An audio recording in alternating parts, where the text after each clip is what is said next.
Okay. Washer. All right. Hello, everyone. Welcome to the ITB Ask ITB live stream. We're doing it every Tuesday night at 8 o'clock. Thanks for joining us. You got Adam Kaplan right there. I'm Jeff Mosher. And look, this is going to be what I expect, Adam, will be a very interesting round of questions. There was some movement today with the draft as far as, not today, but in last 48 hours with the Sam Darnold trade. People have asked about how that impacts the Eagles, which it very well might. So we are going to answer. As a matter of fact, on our Thursday show, folks, it's going to. I already wrote the script for part of it. We're gonna devote part of that show to the question.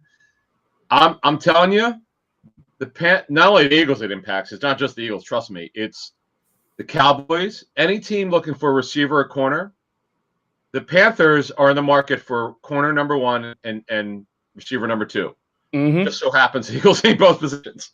Yeah, no, it's going to be it's interesting because you and I have said don't be surprised if the Eagles don't sit there at 12. And obviously things that happen with teams above them might dictate that even more. Let's, before we take questions, kind of get into the bigger question that people have asked us and what the Panthers trade means, them acquiring Sam Darnold. About the whole Deshaun Watson thing. And I would imagine it means that teams are really backing off now. We've talked about the Eagles being interested. This is a difficult time right now to make any type of investment or even inquiry into Deshaun Watson. So what I'm told in the Panthers is they, over the last 2 to 3 weeks, probably last 2, they kind of backed off. They were not comfortable. And that's why they made the trade for Darnold. Once they knew that they just could not go forward with Watson in terms of acquiring him, they moved to their second option, which is Sam Darnold. Look, they gave up 3 picks, but they didn't have to give up 1 and a 6 this year. The way that teams look at it, when you give up a future pick, the pick is not as worth as much as would be in the current year. I understand they gave up a 2 and a 4 next year, but they're not quite as valuable had they been this year. So nevertheless, it's a quarterback. It's not like a blockbuster deal. Sam Darnold has not been the player we thought he would be. Correct. But maybe the change of scenery will help. People laugh. Maybe it gets away from Adam Gase. Okay, that's fine. But look, Gase didn't do a good job there. I mean, that's a fact. Definitely. But now he goes to Carolina and Joe Brady's offense. We'll see how he does. All right. The second piece of information is the idea now that the Falcons at 4 could be open for business, right? So if there's a team that wants to move to and they are open, or there's a team that wants they're open for business. They're definitely open for business. The teams know that they are open to moving out. Now, the question is, for this particular team at 12 to 4, what would you be? Why would you do it? And who would you be trading up for? Like that, it's the who. Who would you be trading up for? Well, I would think it would have to be either Justin Fields or Trey Lance. No, and they're not doing that. Assuming that it went 1, 2, 3 as the Lawrence, Zach Wilson, Mac Jones. Yeah. There's no one you would trade up if you're the Eagles. Except for Kyle Pitts, because his skill set is unlike anyone at the tight end position in the NFL right now. There's nobody like him. Right. Kelsey's a great football player, but he's not like this kid. Right. He's just a very unique player. But to me, if you're the Eagles and you move from 12 to 4, the only player you would trade up for would be Pitts. Yeah, I don't even know if you would move up to 4 to get Pitts, as special as he could be. I thought you were asking me who, and I'm saying it benefits the Eagles if another team trades up for with Atlanta because for a quarterback, because then it pushes that non-quarterback position down a little bit. Right. And it's funny. So speaking of that, I was hoping for my friends who are Eagles season ticket holders that 4 quarterbacks would go in the first 10. Well, we're not getting that right. Unless if Trey Lance surprises me, goes in the top 10, sure, it could happen when it takes one team. That would really help Eagles in a big way if you guys could get 4 teams taking quarterbacks in the top 10, because that's what I thought was going to happen. And then the Panthers traded out. I mean, they made the trade for Darnold, so they're obviously not taking a quarterback at 8. They say publicly that, hey, quarterback's still in play, but let's be real, folks. You don't give up what they got and to not have Sam Darnold start for 2 years based on the fact they're going to roll over his 5th-year option before May 3rd. So we'll see. We'll see what happens. Well, what's interesting is you wonder about the incentive for teams to now move up with the Falcons for that quarterback, if it is indeed Justin Fields they want, because if Atlanta doesn't take Justin Fields, you don't think Miami or Cincinnati are going to take Justin Fields at 5 and 6. And you get to Detroit at 7. I mean, they just, took on what's his face from the Rams. Why can't I think of his name? Jared Goff. Now, that's not a long-term commitment. So it actually might be a spot where you would look at potentially maybe a quarterback goes. I don't know. But that just, I think 7, 8, 9 right now kind of controls the way the draft. 4, certainly with Atlanta, but then 7, 8, 9 controls a lot because then you get into that potpourri of the Alabama receivers, pass rushers, offensive linemen, all sorts of different players that are going to come off the board and then start to tell the draft how it goes. Yeah, and here's another problem. If Denver doesn't take a quarterback, I do a needs board, I just finished it. Denver doesn't necessarily have to take a corner in the first round, but they need a young developmental corner. Mm-hmm. They could surprise you if they don't take a quarterback and take a cornerback. That could happen. Sure. So I don't know, man. Eagles being there at 12, it didn't look as dandy as it did a week ago with this Darnold trade. And the Eagles are not the only team.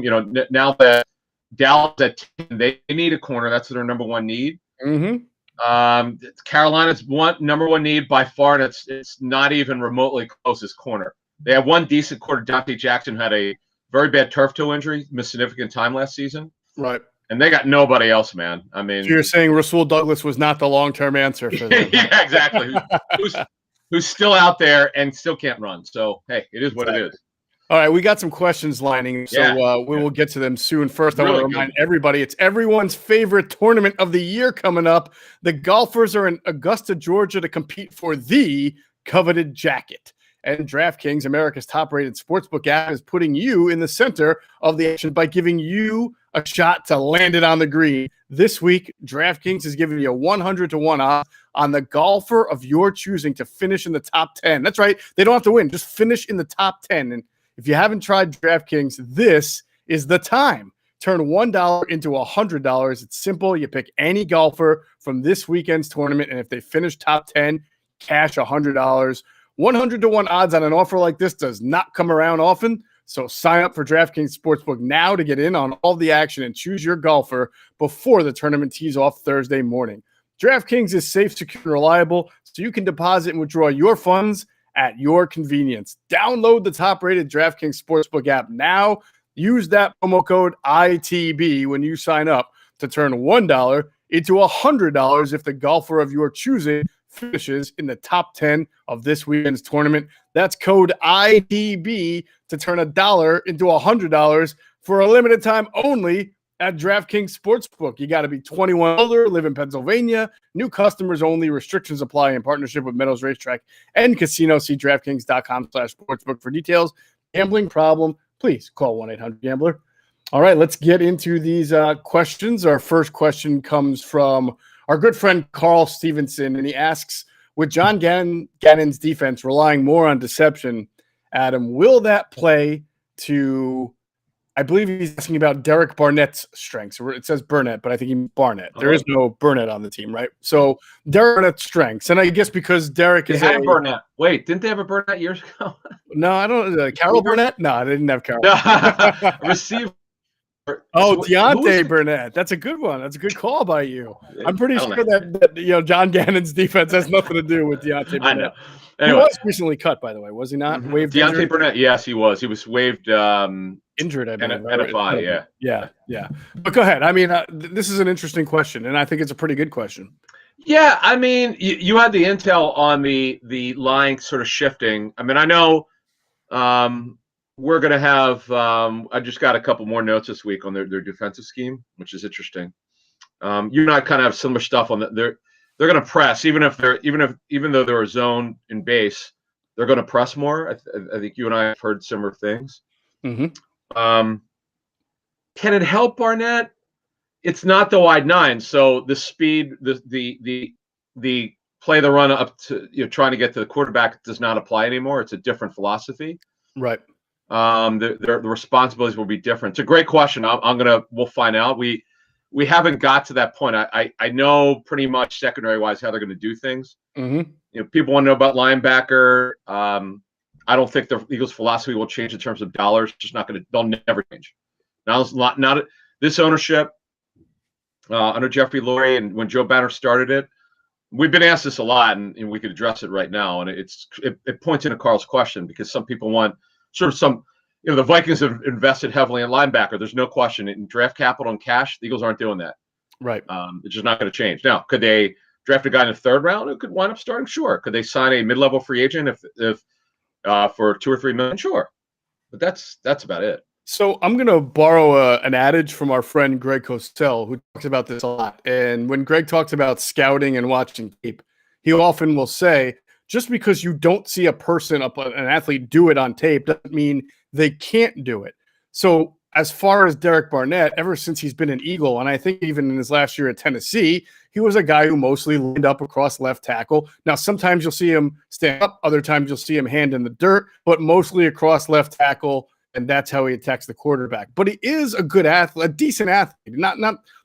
I remember him coming out of the draft that year. Charles Harris was considered the twitched up athlete guy, and Barnett was just considered more the technician. But I do think it might be what you will see more of if it's not a straight rush over left tackle is some twisting, some stunting. That's going to get everybody going. I don't know if all that's going to benefit Barnett any more than somebody else, but I do think in general it'd be good for the line to give a little bit of different look than it's given in the last few years. Yeah, but in the back end, they're going to it just pro snap. They're going to disguise. Schwartz did not believe in it, and much as chagrin of Eagle sources and teams that were playing them over the years, despite the end. And we've said this before about Schwartz when we break down his numbers last season. In the end, by the time you get to the end of the season, certain important numbers, points against. Certain metrics look good. Certain are terrible. Turnovers forced are bad, and they're not. It's just not acceptable. No coach would accept that. But Jim finds things that he's good at, and they typically are very good at it. And points against are a big metric, and it's good with it. But the turnovers forced thing, and he's always made excuses. Oh, if you try to do that, this could be a problem. Which when people around the other league hear that, they laugh. Mm-hmm. They just can't believe he says stuff like that. But it's one of the things you just scratch your head. But that's Jim Schwartz. He just won't give in. He's very stubborn. He was. But look, the guy's been a good D coordinator over the years. There's just some things about him that drive people crazy. But you're not going to change the guy. This is what he does. All right. Our next question from Nicholas Apoku Lartel. I hope I didn't butcher that too badly. I'm sorry, Nick. He says, I guess he's saying he still thinks that Waddle, Smith, Horn, and Surtain are the likeliest, one of those four being a likely pick for the Eagles. And he adds, people saying take a lineman ? And I say yes, there is a chance, probably better than average, that if there's a defensive lineman, we know how much the Eagles prioritize that. Or if it's even an offensive lineman, I don't think Sewell's going to fall to 12, but you never know about Rashawn Slater. They won't. They're not draft. Sewell won't work. Two reasons. A, his arms are shorter. I was talking to some scouting people. It does matter. Arm length matters. The Eagles took Dillard. His feet are incredible. Mm-hmm. Great athlete. Arms are short for left tackle. So wait, are you telling me that there was no way in the world the Eagles would take Penei Sewell even if he fell to them at 12? Okay. The only way they would do it is if they felt they could move Lane Johnson. That's. Well, I always assumed if they took an offensive tackle who was only a tackle, they would trade. Lane's being again. We're just spitballing here. This is not reporting. We're just going over this. You're giving me a scenario. Mm-hmm. He's not going to be playing left here. That ain't happening. So if you're taking him at 12, then you're moving Lane Johnson immediately because the kid's got to play. Right. And there's a massive cap hit. So pick your poison. Yeah, that would be interesting. Look, don't rule out Kwity Paye, and don't rule out Kwity Paye being higher on that board than a Jalen Waddle or a Devontae Smith. And we've talked hearing about that. That's interesting. No. I'm sorry. Again, not reporting. I'm just saying I understand their positional value. Yes. Pass rusher is always going to be higher than wide receiver. Usually, almost every time. But I will say, I think the great question that we've talked about is the two corners, Horn and Surtain, versus a defensive lineman, like a Kwity Paye. That to me is where all of a sudden the Eagles don't become Eagles, and they may shift their focus to corner, and they really should in that regard, as long as they have those guys ranked just as high, if not higher. because we've detailed they really need help at cornerback. They need to rebuild their cornerback group. It's the worst position on defense. They got one guy, Slay, who's 30, and that's pretty much it, man. They're gonna have to they're just gonna have to do something at corner. We've said it now for 3 weeks. They need 3 outside corners. That's just, yeah. I mean, I know it's gonna be hard to do. You can't solve every issue in one off season, but you're gonna have, that's one thing going into the season. I don't care what the cap issue is going into the season. If they don't have 3 other corners who can play on the outside other than Slay, good luck. Right, definitely. And by the way, just a little disclaimer here for the people watching and those who will listen when this is up on the podcast platform. We're 22 days away from that Thursday night of the draft. So you and I, we're spitballing here. I don't think we're reporting anything about a draft board or no. We put Rager out. The Eagles would do. Yeah, we put Rager out that they were going to draft him 7 to 10 days. It was within the last 2 weeks. We felt pretty strong on that one. Right. This year, I have no idea. And it's fun picking up higher, but as I said in our last show, they didn't have the needs at least going into the season that we thought they had. Mm-hmm. And then this year, I can't count that high. All right, let's talk Jeremy Henry. He asks a really good question. The Eagles wouldn't dare take Trey Lance, if he fell all the way to 12, would they? That's a heck of a question right there. I never even thought of that. I mean, fall all the way. Look, the rumors about Atlanta taking him at 4. I mean, that would floor me based on what I know about the player and how coaches feel about the player that I know. We've graded him, but you know what? It only takes one team. I've given the Tim Tebow example. Obviously, it would turn out to be a terrible mistake, but what I'd said then was like, there's no way that he's going the first round. The guy's barely a quarterback. Went in the first round. I'm not saying Trey Lance is like Tebow, but he's a project. You need to give him time. Right. And that now, if Atlanta took him, it's clear that Matt Ryan's going to be the quarterback this season. He's not going to play. Right. Is Matt Ryan going to be the quarterback in year 2? No. Eagles at 12? I just thought they're so unpredictable, Adam. I mean, I'd be shocked. Back years. No, I'm going to take a stab at that one. I'm going to say absolutely not. Absolutely not, man. No, because I know that Hurts was not a first-round pick. I get it. I totally get that. And we gave the reasons why after the draft, how they saw him long-term, never as a starter, but now he is. Things have changed. As Herm Edwards would always say, I love this line, a plan that can't be changed is a bad plan. They got to change the plan now. Hurts right now, as we speak, is a starter. Watson ain't coming here because of the off-the-field stuff. Mm-hmm. Russell Wilson doesn't seem like that's going to happen, at least this year. Right. Barring something unforeseen. So right now, 3 weeks away, we think it's going to be Hurts, barring a surprise. After last year, if you had told me the Eagles were going to take Jalen Hurts in the second round, I would have said never, no shot. But now I'm reminded constantly by this team that you can never slam the door on anything, Jeremy. So you got me. I will give it a 10 to 15% chance that they would take Trey Lance. I'm going to say, and people can hold it against me. It's fine. I'm good with it. It won't happen. All right. We'll see. Exactly. Listen, if anybody who wants a great deal on a car, especially a pre-owned automobile, go visit our friends at Sky Motor Cars. You can find them on the web, skymotorcars.com. You will get a fantastic deal on your automobile, especially if you tell them Adam or Jeff sent you. So do that and get a great deal. Mm-hmm. Did you have something to add on that? Oh, okay. Yeah. I thought you put the finger up. I thought you were no. I was going to just flicking me off. Okay. I got an app for Deal Dash. I got to find it. Okay. No, we don't have to do a read. We're just doing logos. Oh, no, but for Sky Motors, man. But congratulations to Brett Scholder and Sky Motors. They won a major award for customer service. Awesome. Major award. My wife and I have done business with them, won 3 cars. So trust me, there's zero pressure. They're in Westchester, right off 202. It is the best car buying experience I've ever had. Before they were a sponsor, before anything, I didn't even know them. Yeah. I've heard about them, and I went in, and I was like, wow, okay. There you go. All right. Tony Lamar Fuller asks, what's the likelihood of Devontae Smith going over Chase in the draft and the Eagles moving up to get Chase? None. I don't see it. I don't even think Smith is going to go ahead of Waddle. I mean, anything can happen, but the fact you and I get is that Waddle is the more well-rounded receiver, the better overall. They're both very, very good, but that I've been hearing for weeks that people thought Waddle was going to go ahead of Devontae Smith.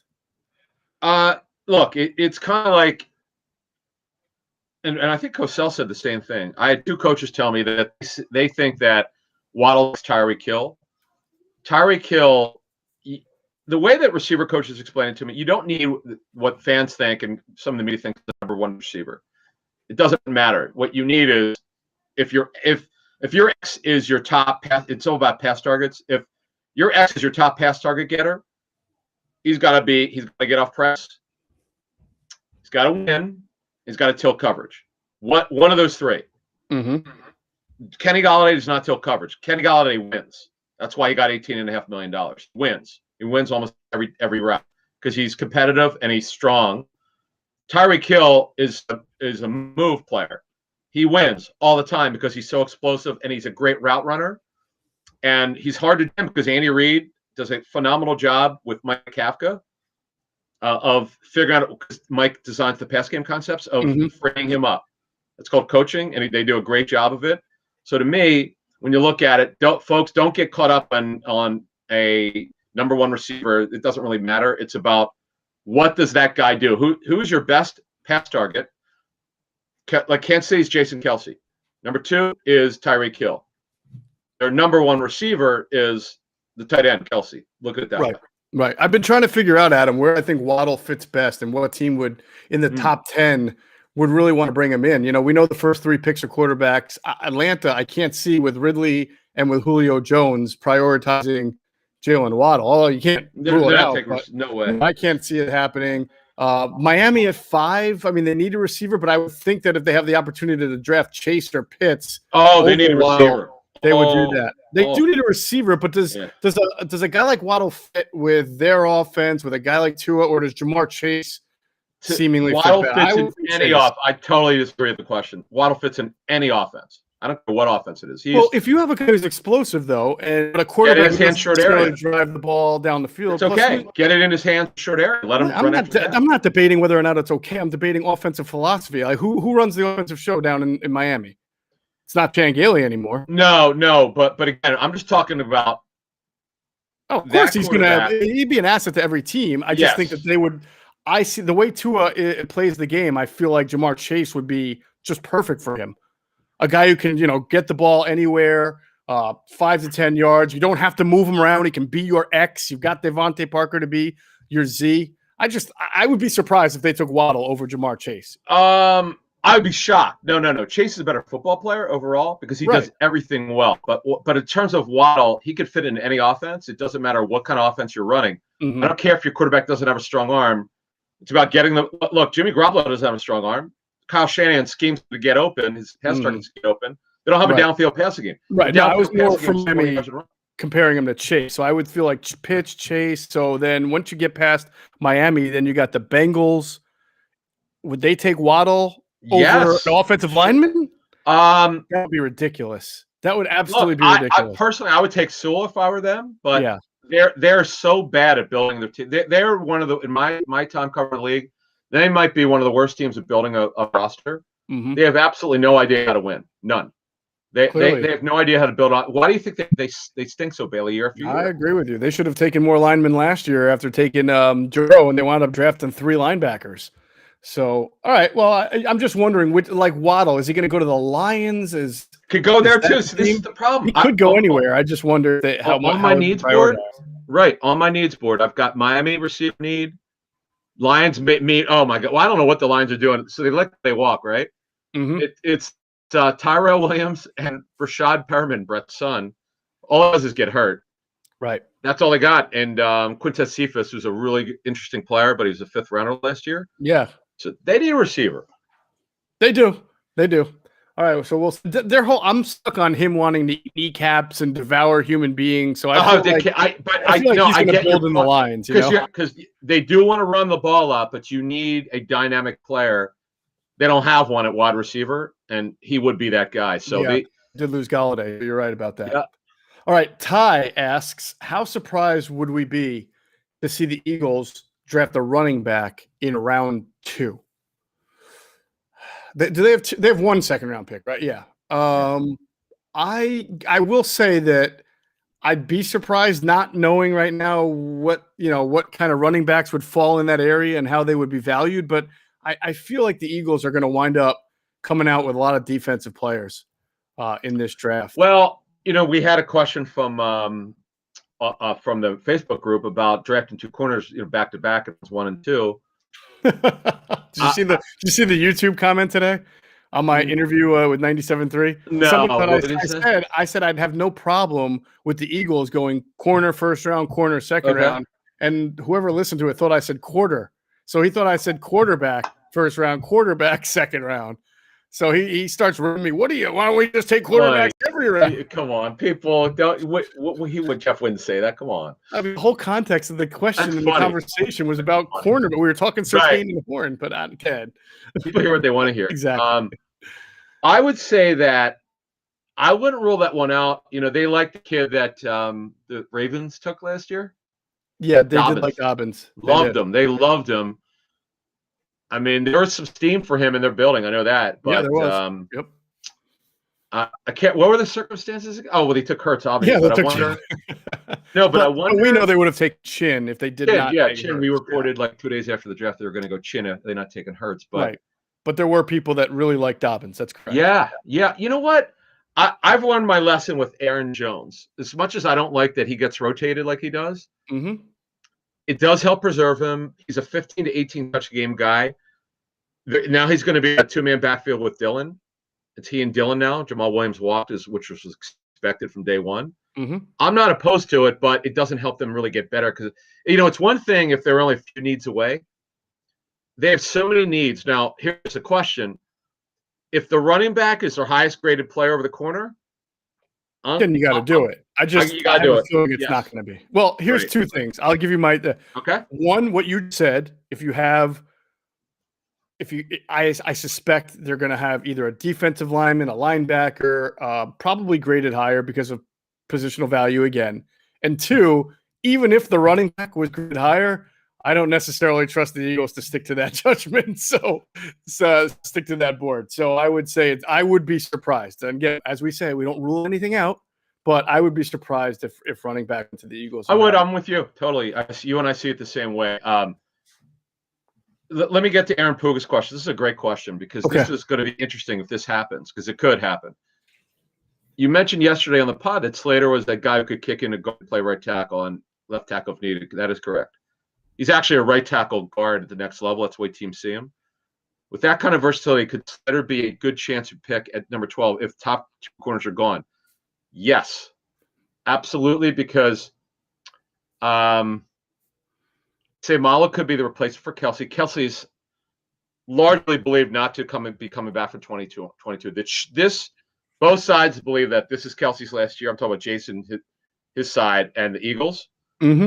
Never say never, though. We always put the asterisk. Never say never. If that happens, who's their center? Well, in this case, if they drafted Slater's your guard, and Malo would be your center. That's the way I think it would happen. But do you think, they took Andre Dillard, even though they had Jason Peters, but our feeling was that, all right, Jason Peters is a Hall of Famer, so if Dillard's the sit year, okay. But Jason Peters gets hurt a lot, so the odds are that you're going to be able to get Dillard on the field anyway, which they did as a rookie. Do you feel if they drafted Rashawn Slater at 12 that they would have to make an immediate move to clear a starting spot for him, whether it would be Brandon Brooks or Lane Johnson? Ooh, boy, that's a great question. Because he's not a one position player, I would say no. He would play over Driscoll. He would be the swing offensive lineman. In fact, Aaron, I would think again, this is a highly unlikely scenario, but I wouldn't rule it out because listen, again, the Eagles and other teams got screwed behind the Panthers. The Panthers surprised some people, didn't get Watson. We know why, because of the off-field stuff. And now they're in play for everything the Eagles need, including wide receiver and corner. Corner obviously being the number one need and the Eagles' number one need. So the second part of his question is I think Howie values O-line more than the wide receiver position.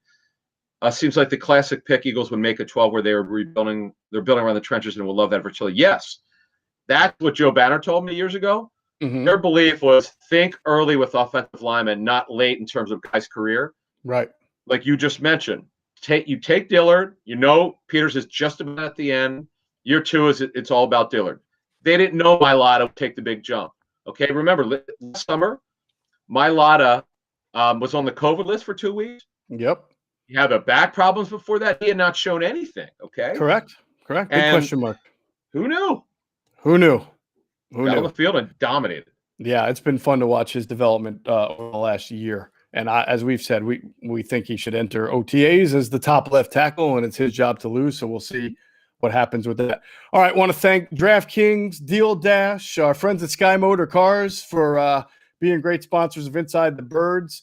We are going to do, just to answer a quick question here, we will do a live mock draft. Oh, I don't know if we do live. We last year we did it as a podcast. We did an NFL mock draft podcast with Actually, that's a great idea. That's actually maybe we should do it live. Because we could also put it on YouTube anyway after we're done, right? Sure, absolutely. That's actually oh boy. The only problem is, man, it is tough. It is tough. For NFL radio, the first 3 or 4 years, we do a live mock draft with the fans. Mm-hmm. And some of these fans, my friend Kirk Morrison, who played for the Raiders. So some Redskins fan back then in 04, maybe 05, whenever Kirk was drafted, picked Kirk in the first round. I slammed them. I'm like, are you out of your mind? Kirk Morrison's not going in the first round. I said, this is why we don't take fans calls for this. And the guy, the president of Sirius XM Sports, and the guy emailed me laughing. He goes, what are you doing to this poor guy? That's funny. Said, yeah, but I said you can't take this mock draft seriously. If you're taking a guy should go in the 3rd or 4th round, take him in the 1st. That's not, you can't do that. So anyway. No arguments. No arguments with you on that one. All right. Well, thanks everybody for watching. We'll do this again next Tuesday night, 8:00. This has been the Ask ITB live stream on ITB TV. We'll catch you all in the next one.